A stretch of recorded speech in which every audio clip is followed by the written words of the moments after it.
All right, folks, I didn't record anything yesterday because there was a Republican debate that was going to happen. There was a big Trump speech in Michigan, and I didn't want to just give my thoughts on what was going to happen at the debate like I would before a normal debate, because I didn't think last night's debate was going to end up mattering very much. And I think that panned out. That turned out to be correct, because Trump's speech, at the very least, overshadowed the debate. But I think even without Trump's speech, there was no real excitement here. People were not thrilled with Fox's joint debate show that they put on with Univision of all networks. And none of the candidates really, stood out and are going to be taken seriously. DeSantis still, more and more, is getting lumped in with the rest of the also-rans. He's gone from being somebody to an also-ran. There's not really much else to say about it than that. I mean, if you want to give any idea of how dismal last night's debate was, Doug Burgum, of all people, was trending on Twitter. Need I say more? I mean, Bergmentum is not happening, but that just shows the fact that Bergmentum overshadowed a lot of the other people. Just tells you how little chance anyone else has. So Doug Burgum, as well as Trump, both spoke on a topic that's very near and dear to my heart, which is the unnatural proliferation of electric vehicles in the American market and the strangulation of the internal combustion engine under the weight of so-called environmentalism. If the United Auto Workers, though, are actually protesting because they oppose the whole EV agenda, they're a little late to the party. The United Auto Workers have been in bed with the Democrats for probably as long as there has been a United Auto Workers. And the Democrats have been trying to put the internal combustion engine out of business for, 50 years at this point? Over 50 years? I mean, I think in the early 70s, you could have made a case about, smog is bad in Los Angeles. Okay, I get it. A lot of rich Democrats live in Los Angeles and they didn't like the smog. Los Angeles was one city in the entire country. It's one city. Okay, and guess what? There hasn't been smog in Los Angeles in decades.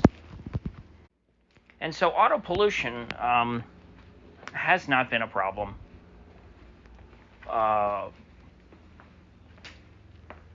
in most Americans' lifetimes. Think about that. Yet the Democratic Party, the supposed allies of the United Auto Workers, have been trying consistently, along with Republicans, but Democrats have been spearheading it certainly, to put the auto industry out of business. Perhaps the United Auto Workers were just too stupid to realize that this was against their interests. I don't know. Has the organization even really changed its tune?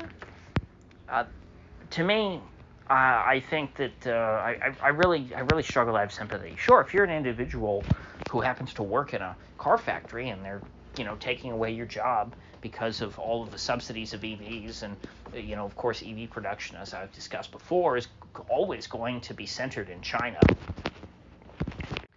All of the resources that it takes to build an electric car are found in great quantities in China. And then, of course, the rest of the car is electronics. There is some assembly required, of course, for an electric car. I mean, we see that with Tesla. Tesla has factories. But for the most part, most of what has to be made for an electric car is going to come out of China. And I've also explained in the past how, a conventional car you can make entirely with domestic materials, in domestic factories using domestic tooling, domestic workers, and you can power it with domestic fuel. This is all very simple. All it takes is cast iron, steel, bit of copper, and voila, you have an automobile. An automobile that runs on good, plentiful hydrocarbons. An automobile that is not choking under emissions or overcomplicated by ridiculous microcontrolled circuitry. But that is not something that we've made in this country for decades. The traditional auto industry, really peaked around 1970. That was when Detroit's, the Detroit auto industry was at its height. But I mean, the city of Detroit peaked in the 50s. And so there would have to be a paradigm shift in order for any of this to change. Now, Trump is talking, speaking well on this at this point. And I hope that he stays on this path. I hope that, he is serious about opposing the EV agenda. But I'm not super confident at this point. But this is a start. I mean, this is something. This needs to be a political movement in the United States opposing this stuff, not just saying, we're going to save the environment, but we're going to do it the right way. It's like, no, you have to reject the premise. You have to kick out all these so-called environmentalists, because of course it is much worse for the environment to do all the mining that is associated with electric vehicles. And Trump brought all that up. At this point, I don't think there's much of a primary. It's just a matter of how good of a candidate will Trump be. I mean, that's kind of where we're at here. Any chance that any of these candidates would break out, I think, is gone at this point. Trump is become more assured in his position as the so-called primary season has dragged on. And so at this point, I really want him to be, the best candidate he can be. I would say that of whoever the presumptive nominee was. At least there's a chance with him. It's not like with, when you had Romney and McCain, there was no chance they were going to be good. You think Romney would be talking about trying to stop the EV plague? No. Not one bit. He would be talking about how, well, you see, when I'm president, we're going to build better electric cars with American lithium or something. When I'm president, the electric cars are going to be even more environmentally friendly. What we need is, I think at this point, we need people to say unabashedly, and Vivek started this in the first presidential debate. He came out and said, climate change is a hoax. He said, which, actually, I don't know if he said those exact words. Man-made climate change, whatever you want to call it. And this idea that the emission of carbon is something that we should see as a negative, it's a spook, plain and simple. The emission of carbon is directly correlated with human prosperity. And guess what? Carbon goes into the air, it gets pulled out of the air by plants.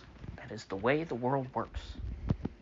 That's why the planet has gotten greener in the last couple of centuries. Because guess what? There's all this CO2 in the atmosphere for trees to pull out. Hundreds of thousands of years ago, the planet was a lot greener. Because there's all this carbon in the atmosphere. And the plants had access to all of it. So more carbon lets us grow more food. A warmer planet, if that is in fact something that is directly correlated with our actions, lengthens growing seasons, lets us grow more food, lets us feed more people for an ever-growing human population. The goal of these so-called environmentalists has always been degrowth. It's been depopulation. It's been rounding people up and putting them in ghettos like cattle. If one thing is clear now, more clear than it ever has been,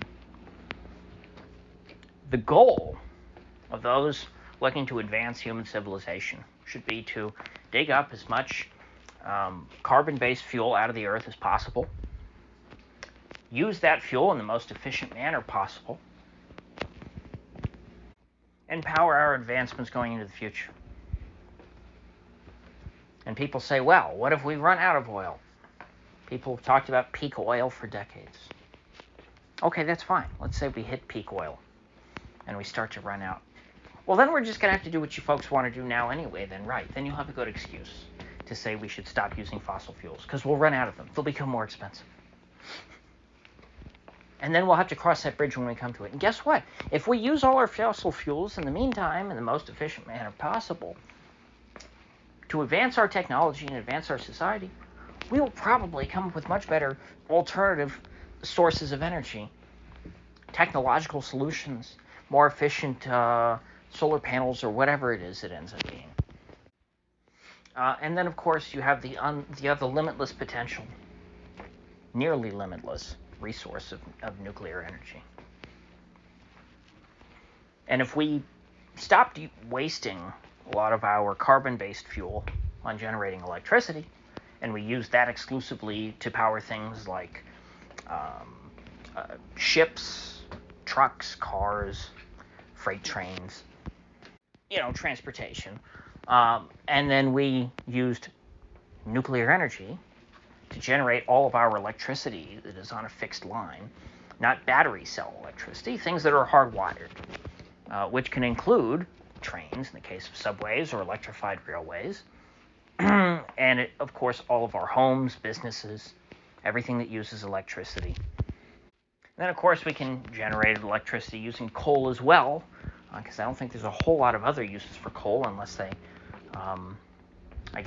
find ways of, I don't know, I've heard some things about more efficient modern steam locomotives or something like that. I don't know if that would ever be efficient again. I know the old ones are incredibly inefficient compared to, something like diesel, but you know what? You let the market go and you let the chips fall where they may, rather than letting lobbyists determine where we get our energy from and how it will be used. Environmentalism was an important cause when you had judges that were overriding the rights of property owners and citizens who were being directly impacted by pollution, whose water was being polluted, or whose air was literally just completely full of smoke, and they'd hang out their clothes to dry on the clotheslines, and they'd pull them in and they're covered in soot.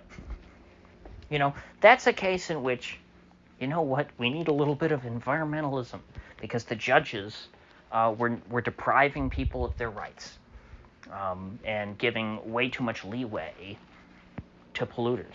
But we're not in that situation now. We don't have giant black smokestacks over every American city. And so I think if old Trump really wrapped this issue around him, it would certainly give me a lot more confidence in our future and him as a candidate, if he was serious about it and well-informed and passionate. If I got the feeling it was actually something he cared about rather than something he's saying, just to play to the crowd. So anyway, with that said, I probably won't be here tomorrow. I think I'm going to be busy. So, kind of every other day this week. But I put these out when I got something to say. So I think I will see you folks back here Saturday.